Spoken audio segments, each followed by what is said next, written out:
Magandang hapon mga kaibigan. Kita nyo naman, umulan. Ito ang mahirap sa tag-ulan. Ganito karami na kaya na feeds. Kinuha ko kasi nababad na lang sa tubig. Bigay ko na lang sa mga bibi. At tulad nito mga kaibigan, extra effort siya. Kung mainit lang, tag-araw, dyan lang yan. Pero dahil sa tag-ulan, lilipat sila ng venue. Ilalagay ko lang sila dito sa medyo pa-slope ng konti para yung tubig hindi nag-accumulate sa kanila. Pero siyempre, kailangan ng tulong ng ating butihing camera girl para mailikas. Ang dapat ilikas, sige, atake. Sige. O, tigit dito sa kabila. Yun. Kuha mo. Yung isa, kasya ba dyan si Batman? Diba mga kaibigan, maraming mga extracurricular activities kapag tag-ulan. Kapiling na Batman.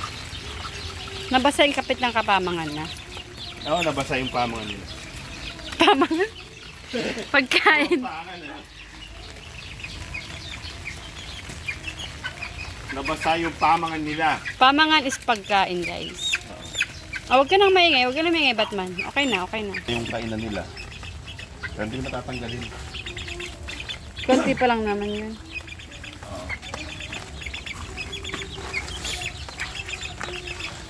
Hindi ko na tatanggalin. Tatanggalin ko na lang. Dadagdag ko doon sa sa pagkain doon Pati sa... Di ba nasasayang yan? Oh. Ibigay ko na lang sa mga bibi. Sayang, no? Sayang Sayang. sa manok. Pero hindi talaga totally sayang. Tignan nyo naman, karami yun na... hindi man sayang. Kakain daw naman ng bibi to.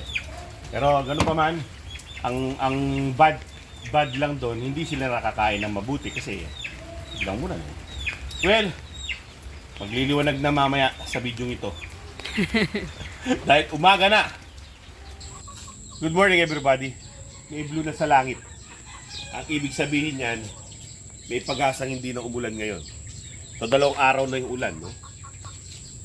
Ano sabi nila pag siyam-siyam, pag umulan ng... Sabi nila kapag Biyernes nag-umpisa ang ulan, yun ang tinatawag na siyam-siyam. Dito sa amin, sa Aray Pampanga. 9 days daw yung ulan. Well, parang ngayon, parang hindi yata... Aabot ng siyam-siyam. Nagbe-break na yung mga clouds. Eh. So, good morning everybody. Yung episode na ito kagabi, nag-umpisa. Ang umpisa nito gabi, papuntang umaga. Nakita ko lang yung anong itsura kapag gabi. Ang dami nasasayang na pagkain. Papakita ko sa inyo. Dali lang. Dapat yung aking mga bulit na bunso. 3, 4. Bunso sila, pero malalaki lang na eh. O, yan ang mga bunso, pero malalaki yan. Matatangkad. Wala mga buntot.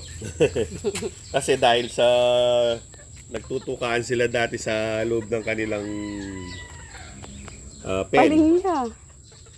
Sila mismo pinapaling nila yung sarili nila. Pero hindi naman paling yan. Nahihila lang dun sa buntot.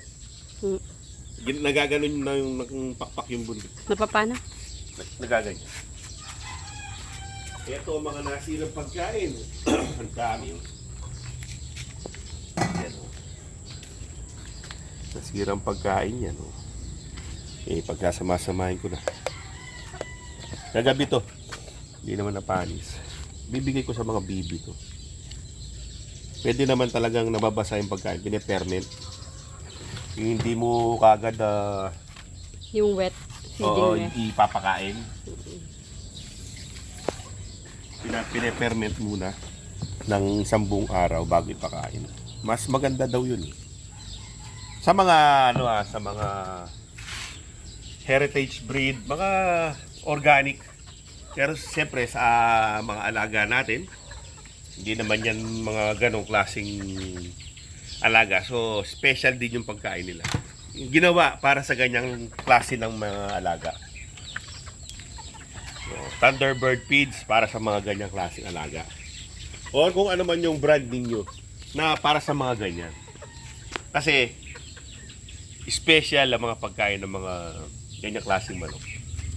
Dahil yun ang kanilang nutritional requirements sa katawan, yung mga ganitong klaseng pagkain. Specific sa kanilang edad. Katulad dito, Thunderbird Stag Developer. Para sa mga stag na nagde-develop. Yan. Okay. Diba? Iba naman yung Enertone para sa maintenance, yung everyday feed. Meron platinum, Oo, para sa conditioning. baby stag. Iba-iba. O, sige. Dito. O.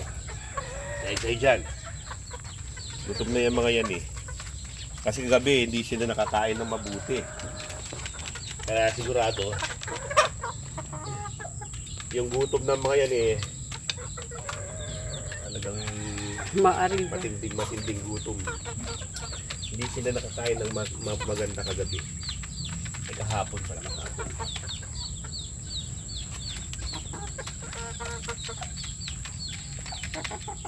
Oh.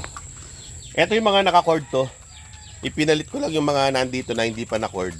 Parang rotation. Pero ibinalik ko yung short cord nila. Para hindi sila manibago sa pagkakatali. Pag sila tinali ko na naman. Kaya pala may cord sila. O yan. Yan ang mga panganay. Panganay yan, mga panganay. Parang umahabol na sa laki yung bunsong bulik eh. Bagay, linggo-linggo lang naman ang Difference. pagitan yan eh. Nasa mga 3 linggo. Ang pagitan niyang bunso. Yan, malaki yan. Yan, yung paparating na yan. Pangkat. Kaya sila nagugulat. Ipakita mo kung bakit. Pero hindi naman sila hinahabol ni Amboy. Oo. Nandun lang si Amboy sa vicinity nila. Ayaw nila yun. Yan lang yung pagitan. Pag kumakain ng pagkain ng manok. Manok niya ata dating life. Manok ka ba dati? O yan, kapag umaga, kasi gabi sinasarado ko yan. Pagkahapon nila, sinasarado ko na. Kapag umaga naman, bubuksan ko na. Para sila'y makalaya na. Pero bago yon, pakain muna sila.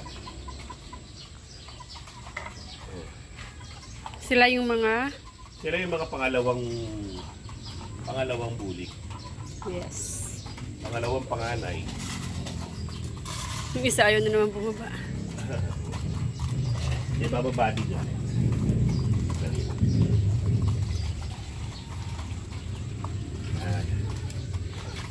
Feeling ko, mas malalaki pa to doon sa mga panganay.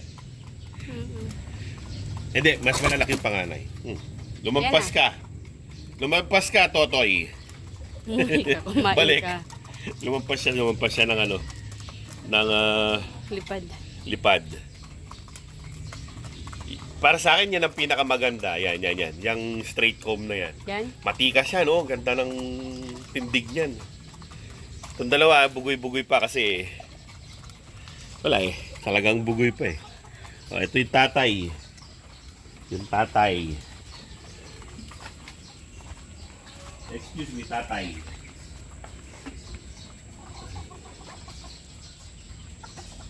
Takalan mo. Takalan Si mo, tatay. bebe. Takalan mo si tatay, bebe. O, dito.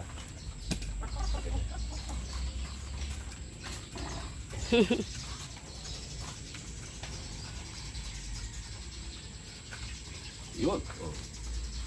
Naglulugon na rin. Ayan o, yung mga balahibo. Siguro, nag-i-start na sila dahil tag-ulan na. Pero kadalasan, hindi ganun kaaga naglulugon. Pero ito mga to, maaga. Ba, meron tayong scavenger ah. Yan, sige. Meron naligaw na sisi dito. Di ko lang mahuli eh. Dito siguro sa kinatonton yan. Di ko alam saan siya umahapon eh. Pero huhulihin ko na lang yan. Para maibalik ko sa kanila. Well, mga kaibigan. Oh, ayan, bibigyan natin ng pagkain niya. Oh. Diyan malapit na lang sa kanya. Yung hindi maaabot ni... Tik. Umalis Ayaw mo, siya. di wag. Diyan sa malapit yan. Well, mga kaibigan. Ganun pa man, gumanda na ang panahon. Sana tuloy-tuloy na muna. Huwag na munang ulan lagi. Hindi pa ako handa, no? Marami pa akong mga sikasuhin. Hindi ko pa nagagawa ng tipi yung ibang mga bulik para... Ay, nakahanda na yung mga tipi ko dun eh. Ay no. Ito yung mga nilabas ko na tipi. No? I-repair ko na lang yan mga yan. So, okay na okay pa rin yan. I-repair lang. Ibabalik lang yung mga natanggal na mga goma. Yan ang mga ipupwesto ko para sa mga alagang bulik yan eh. So mga kaibigan, maraming salamat sa inyong panonood. Hanggang sa susunod na episode. Paalam! So, yan ang mga gagamitin.